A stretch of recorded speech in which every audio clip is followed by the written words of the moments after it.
I am 86 years old, and I have not felt old a single day this week, not one. And before you tell me that is impossible, before you tell me that age is age and the body does what the body does, I want you to hear me out, because I am not talking about my knees. My knees feel every single one of those 86 years and then some. I am talking about something that lives higher than the knees, something that either stays lit or goes dark, depending entirely on what you decide to do with your mornings. And most people, by the time they reach my age, have quietly let it go dark without ever realizing they had a choice. I had a choice. I make it every single day. And I am going to tell you what it is. But first I want to tell you what feeling old actually means, because people confuse it with aging, and those are two completely different things. Aging is what the body does. Feeling old is what the mind decides. I have met 50-year-olds who felt ancient, who moved through their days like something was already over, who talked about life in the past tense while they were still very much in the present. And I have met people in their 90s who were so thoroughly alive that sitting in a room with them felt like standing next to a fire. The body tells you how many years you have lived. It does not tell you how awake you are inside them. That part is on you. I learned this from a woman named Cecilia.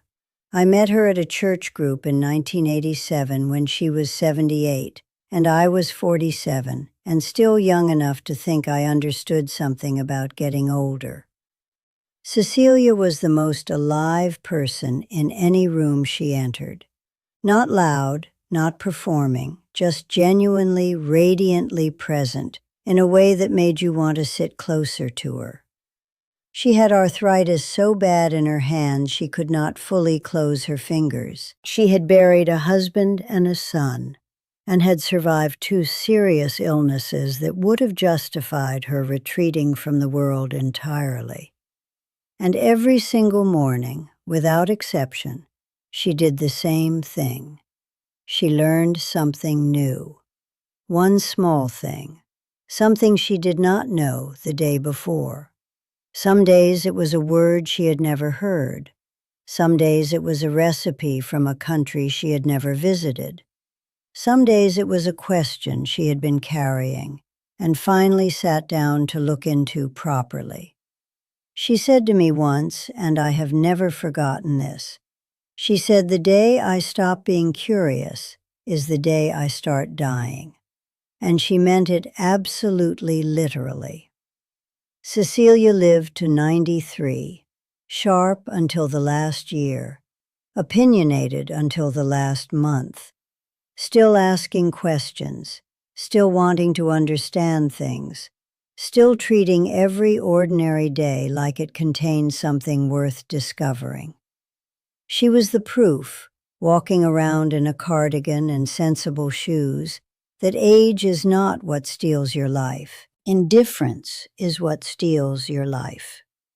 The decision, conscious or not, to stop reaching toward anything new. Now here is the one thing I do every single day without exception.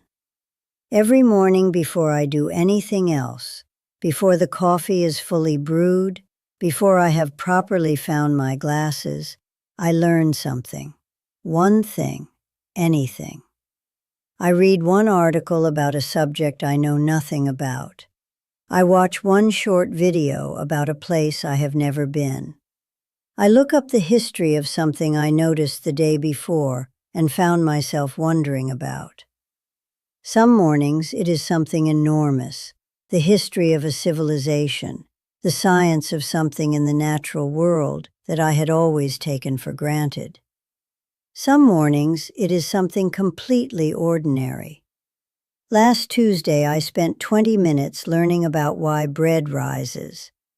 Wednesday I read about a musician I had never heard of, who changed everything about how people thought about sound. Thursday, I looked up the name of a bird I had been seeing in the yard for 3 weeks, and then read about where it migrates and why, and where it goes when it leaves my yard, and what its life looks like in the months I cannot see it. None of it was useful in a practical sense. None of it made me money or solved a problem or impressed anyone at dinner. But every single morning when I finished, I felt the same thing. I felt like the world was larger than it had been the day before.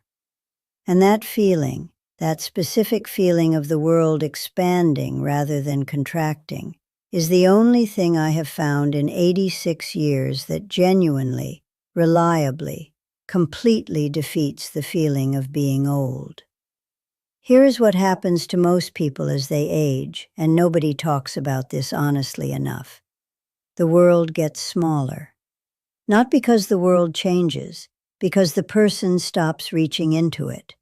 You stop trying new things because new things are uncomfortable, and the old things are familiar. You stop asking questions because you have reached an age where it feels like you should already have the answers. You stop being a beginner at anything because being a beginner means being uncertain, and uncertain feels too much like weak.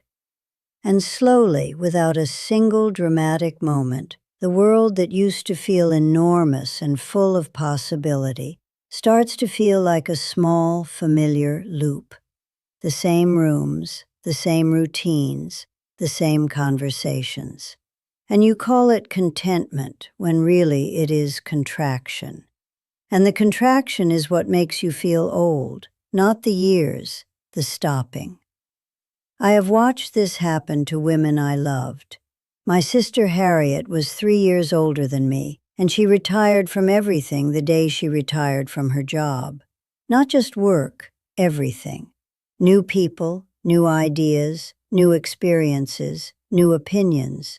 Anything that required her to be uncertain for even a moment. She said she had earned her rest, and I understood that feeling, and I did not argue with her. But I watched her over the following years, and what I saw was not rest. It was a slow and gentle dimming. She got quieter. Her world got smaller and smaller, until it was mostly the television and the weekly phone call with me, and the same 3 memories she had started returning to more and more often, because the past felt safer than a present she had stopped participating in. She was not unhappy exactly, but she was not alive the way she had once been alive, and she was 71 years old when the dimming really started, which means she spent 15 years in that smaller world before she passed, and I have thought about those 15 years more times than I can count. I do not say this to be unkind about Harriet. I say it because I nearly did the same thing. There was a period in my mid-70s, after my husband passed, and the children had settled into their own lives, and the house was suddenly very quiet in a way I had not prepared for, when I felt the pull of that smaller world very strongly. It felt safe. It felt like the appropriate response to grief and age and the particular exhaustion of having lived a full and demanding life. I started declining invitations. I stopped signing up for things. I told myself I was simplifying, and what I was actually doing was shrinking. And the shrinking felt like relief right up until the morning I woke up and realized I could not remember the last time I had been genuinely curious about anything. And that scared me more than any diagnosis ever has, because curiosity is how I know I am still here, not just breathing, here. So I went back to Cecilia's way. I picked up the habit she had modeled for me 20 years earlier, and I have not put it down since. Every morning, one new thing. It does not have to be significant. It does not have to be impressive. It just has to be something that requires the brain to reach rather than coast. Something that puts you in the position of not yet knowing and wanting to. That position, that small, humble position of being a student, is the most alive position there is. It does not matter how old you are when you stand in it. 86 years old, standing at the edge of something she does not yet understand, feels exactly the same as 8 years old standing there. The curiosity is identical. The aliveness is identical. The years in between are completely irrelevant. And here is what I want you to understand, because I think this applies to you just as much as it applies to me. You do not have to wait until you are 86 to start shrinking before you take this seriously.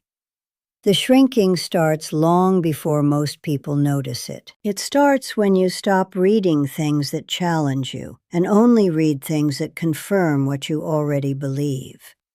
It starts when you stop trying things you might be bad at because being bad at something feels embarrassing now in a way it did not when you were younger.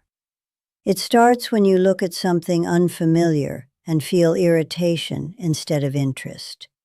Those are the early signs. That is the contraction beginning. And you can choose right now, at whatever age you are, to go the other way. Learn something today, not because it is useful, not because it will advance your career or make you more productive or give you something impressive to say at a dinner party. Learn it because you did not know it yesterday, and the world is enormous, and you have been given this one brief and remarkable life inside it, and it would be a genuine waste to spend any of it assuming you have already seen enough. I am 86 years old. This morning, I learned about a woman who spent 40 years mapping the ocean floor when nobody thought it was worth mapping.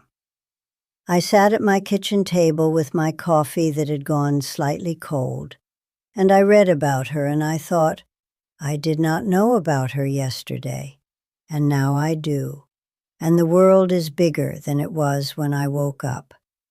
And I felt not one single year of 86. That is the whole secret. That is all it is.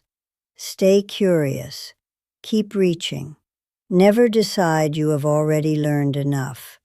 The world will keep giving you reasons to be alive inside it. You just have to keep showing up for them. The day I stop wondering is the day I start disappearing.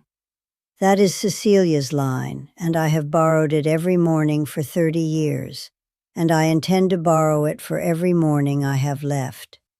Stay curious, my friend. It is the only thing that keeps any of us truly young.